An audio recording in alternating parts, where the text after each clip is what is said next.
financier. He did build that when the project was going on here.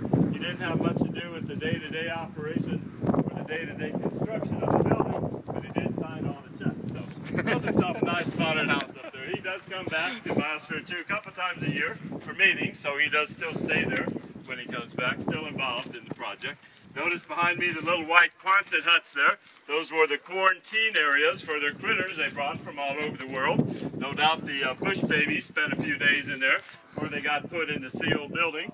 Up to the left, the greenhouses, same thing for the plants, where they isolated and propagated some of their plants before they put them in the building. You notice just to the right of that big greenhouse to the right, there's a little square glass building. Behind that, that's a test module they originally used to try out the idea of Biosphere 2. Contained the exact biomes plus a small lung.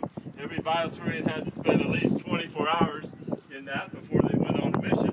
Actually, Linda Lay, who was the biospherian in charge of all the wilderness biomes in the building, she was in there for 21 days. And when she came out of that sealed building, well and healthy, is when they gave the okay to start the big building here. So they actually had a little way to try out the idea before they got started.